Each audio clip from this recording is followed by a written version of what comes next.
မင်္ဂလာပါပြပြမေတို့ရေခေပြပြမေ channel ကနေပြန်လဲကြိုဆိုပါရယ်ပြီးခဲ့တဲ့ဘိုင်းတွေမှာအရေးပေါ်သားစေးအကြောင်းကိုပြောပြခဲ့ပြီးပြီနော်ဒီနေ့မှာတော့ပြပြမေတို့ရဲ့ခန္ဓာကိုယ်လေးကျန်းကျန်းမာမာနဲ့လှလှပပကြီးထွားလာဖို့အတွက်ဆိုအရေးကြီးဆုံးချက်ဖြစ်တဲ့အာဟာရအကြောင်းကိုပြောပြပေးသွားမှာဖြစ်ပါတယ်ပြူဖော်ဝင်စားရွယ်မှာခန္ဓာကိုယ်ကအရှိန်အဟုန်နဲ့ကြီးထွားလာတဲ့အတွက်ပုံမှန်ထက်ကိုအာဟာရပိုလိုအပ်ပါတယ်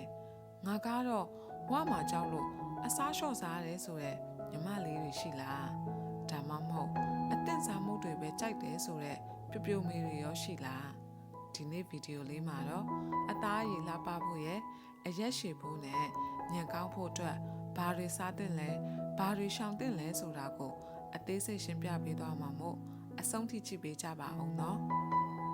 ပြိုဖို့ဝင်စားမိန်းကလေးတယောက်အတွက်အဓိကလိုအပ်တဲ့အာဟာရသက်ကြီး၃မျိုးရှိပါတယ်ပထမတစ်ခုကတော့တန်တက်ပါမိန်းကလေးတွေကရှာတီလာတဲ့အခါသွေးဆုံးရှုံးမှုရှိတဲ့အတွက်တန်တက်ချို့သက်တတ်ပါတယ်တန်တက်အားနဲ့ရင်အားမရှိတယ်လို့ခံစားရတာမူးဝေတာတွေဖြစ်တတ်ပါတယ်ဒါကြောင့်အမဲသားအသေးဟင်းနုနယ်နဲ့အစိမ်းရောင်ရှိတဲ့ဟင်းတီးဟင်းရက်တွေကိုများများစားပေးရပါမယ်ဒုတိယတစ်ခုကတော့ကယ်လ်ဆီယမ်ပါဒီအရွယ်ကအယိုးတွေအားကောင်းလာပြီးအရက်ရှည်လာတဲ့အတွက်ကြောင့်မို့လို့အယိုးအစစ်တွေတန်မာဖို့အတွက်နို့နဲ့နို့ထွက်ပစ္စည်းတွေငါးလေးတွေနဲ့ပဲအမျိုးမျိုးကိုစားပေးဖို့လိုအပ်ပါတယ်ရှင်တတိယတစ်ခုကတော့ပရိုတင်းပါခန္ဓာကိုယ်ကြီးထွားဖို့နဲ့တစ်ရှူးတွေပြန်လည်တည်ဆောက်ဖို့အတွက်ဆိုအသားငါးကြက်ဥနဲ့ပဲတွေကိုနေ့စဉ်ပါဝင်အောင်စားပေးရပါမယ်ရှင်ညီမလေးတို့အမြဲမေးလေးရှိရဲ့အသားရည်လှပဖို့ဘာစားရမလဲဆိုတာကိုဖြေပေးရမယ်နော်ပထမဦးဆုံးအနေနဲ့ပြပြမေတို့တစ်နေ့ကိုရေအနည်းဆုံးဖန်ခွက်၈ခွက်ပြည့်အောင်တောက်ပေးဖို့လိုပါတယ်ရေသက်ပြေဝမှအသားရည်ကစိုးပြေးပြီးဝက်ချံထွက်တာတက်တာမှာပါနောက်တစ်ချက်အနေနဲ့ပြပြမေတို့လိမ္မော်တီဂရိတ်ဖရုတ်တီနဲ့ခန်းချင်တီတွေကိုစားပေးဖို့လိုပါတယ်ဒါမှအသားအရည်ကိုကြည်လင်စေပြီးကိုခံအားကိုမြင့်တင်ပေးနိုင်မှာပါရှောင်ရံအနေနဲ့ဆိုရင်စီကြော်မုတ်တွေအချို့ကဲတဲ့အအေးတွေနဲ့ junk food တွေကအသားအရည်ကိုပျက်စီးစေပြီးဝက်ချံကိုပိုဆိုးစေနိုင်လို့တတ်နိုင်သမျှရှော့စားကြပါလို့ခေပြိုကအကြံပြုချင်ပါတယ်ရှင်နနက်စာမစားပဲချောင်းသွားတတ်တဲ့ညီမလေးတွေရှိလား